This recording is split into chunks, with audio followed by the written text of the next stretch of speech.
नमस्ते बच्चों। गंगा केवल नदी नहीं है, उसकी एक कहानी है। भारत के उजले सपनों की वह भी एक निशानी है। मैं गंगा ब्रह्मपुत्र बेसिन के बारे में आपसे एक साथ चर्चा कर रहा था।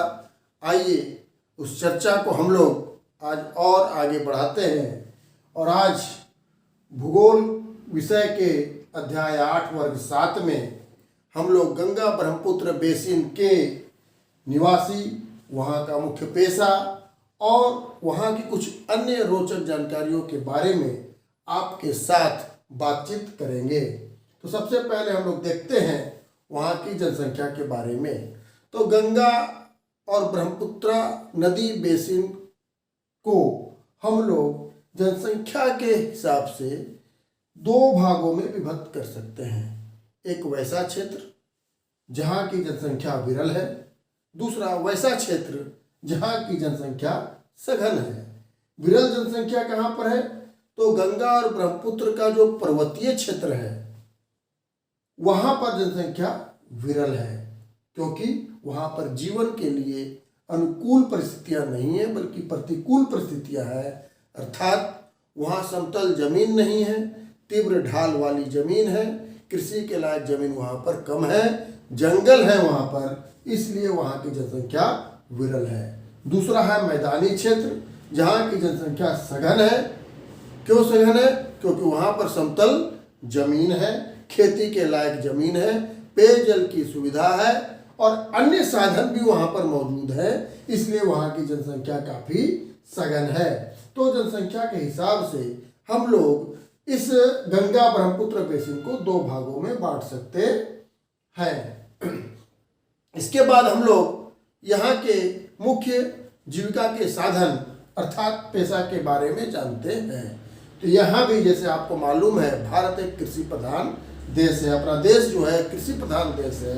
तो यहाँ का भी मुख्य पेशा मैदानी क्षेत्र का कृषि ही है और कृषि में यहाँ पर जो मुख्य फसलें हैं वह है धान, गेहूँ, ज्वार, बाजरा, चना, मक्का।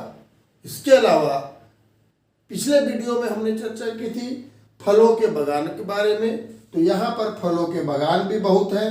केला, आम, अमरूद और लीची के बागान यहाँ पर बहुतायत में मिलते हैं। इसके अलावा असम में और पश्चिम बंगाल में चाय के बागान, जो ढलान वाले क्षेत्र है वहाँ पर चाय के बागान बहुतायत है और भारत की चाय विश्व की बड़ी प्रसिद्ध चाय होती है। ये बात आप लोगों को मालूम है।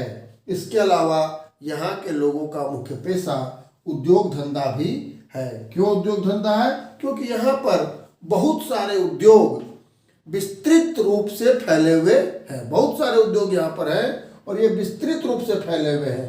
प्रमुख उद्योगों में यहाँ पर है सिल्क उद्योग जो कि भागलपुर में है, चमड़ा उद्योग जो कि कानपुर में है, रिफाइनरी उद्योग जो कि आगरा के पास मथुरा में है, कपड़ा उद्योग कानपुर और कई जगह पश्चिम बंगाल के कोलकाता में यह उद्योग फैला हुआ है। इस प्रकार यह क्षेत्र उद्योग के रूप में भी काफ़ी विकसित क्षेत्र माना जाता है। इसके अलावा यहाँ पर पर्यटन का उद्योग भी काफ़ी अच्छा है। काफ़ी अच्छा यहाँ पर पर्यटन का उद्योग है, क्योंकि यहाँ पर पर्यटन के लिए भी बहुत सारे स्थान मौजूद हैं और प्रमुख स्थानों में पटना, आगरा, इलाहाबाद जिसका नाम अब प्रयागराज हो गया है, काजीरंगा, लखनऊ और इसके अलावा भी कोलकाता, ये भी पर्यटन के हिसाब से प्रमुख शहर हैं। आप यहाँ पर देखिए ये क्यों यहाँ पर पर्यटन के लिए प्रमुख है? क्योंकि जो इमाम बाड़ा है, लखनऊ जो है वो इमाम बाड़ा के लिए प्रसिद्ध है, भूल भुलैया के लिए प्रसिद्ध है, पटना हमारा गोल घर के लिए प्रसिद्ध है, आगरा ताजमहल के लिए प्रसिद्ध है, असम में काजीरंगा का नेशनल उद्यान है जहाँ एक सींग वाले गैंडे पाए जाते हैं जो कि पूरे विश्व में अनोखे हैं। तो इस प्रकार पर्यटन उद्योग भी यहाँ पर इस गंगा ब्रह्मपुत्र के बेसिन में काफ़ी फैला हुआ है। ये जो गंगा ब्रह्मपुत्र का जो क्षेत्र है यहाँ पर यातायात के साधन बहुत ही विकसित हैं, सुविकसित है। यहाँ पर यातायात के जो 4 साधन होते हैं, सड़क मार्ग, रेल मार्ग, जल मार्ग और हवाई मार्ग, ये चारों मार्ग यहाँ पर बहुत ज़्यादा विकसित है। सड़क और रेल मार्ग का तो जाल ही बिछा हुआ है और जल मार्ग इलाहाबाद से लेकर के हल्दिया तक, बंगाल की खाड़ी तक फैला हुआ है और असम में ब्रह्मपुत्र नदी में भी जल मार्ग काफ़ी विकसित है। हवाई मार्ग लगभग सभी प्रमुख शहर यहाँ के हवाई मार्ग से जुड़े हुए हैं, बहुत अच्छे ढंग से जुड़े हुए हैं। इस बेसिन क्षेत्र में जो प्रमुख शहर है वो है पटना, कोलकाता, लखनऊ, कानपुर, वाराणसी। कोलकाता के बारे में तो आप लोग जानते ही हैं, भारत के 4 मेट्रो शहरों का एक शहर है और ये काफ़ी विकसित शहर माना जाता है। ये जो क्षेत्र है गंगा ब्रह्मपुत्र का क्षेत्र, ये हमारे भारतवर्ष का एक बहुत प्रमुख तीर्थ स्थल का क्षेत्र भी माना जाता है और यह तीर्थ स्थल के लिए भी प्रसिद्ध है। प्रमुख तीर्थ स्थल जो इस क्षेत्र में आते हैं वो है प्रयागराज यानी इलाहाबाद, हरिद्वार, वाराणसी, गया और कोलकाता। तो इस प्रकार से हम देखते हैं कि गंगा ब्रह्मपुत्र बेसिन का जो क्षेत्र है वो पूरी तरह से सभी क्षेत्रों में विकसित है और यहाँ पर काफ़ी अच्छे पर्यटन के क्षेत्र हैं और काफ़ी उद्योग हैं। यहाँ की कृषि भी काफ़ी विकसित है। इस प्रकार आज हमने आपके साथ गंगा ब्रह्मपुत्र बेसिन की सारी चर्चाएं समाप्त कर ली।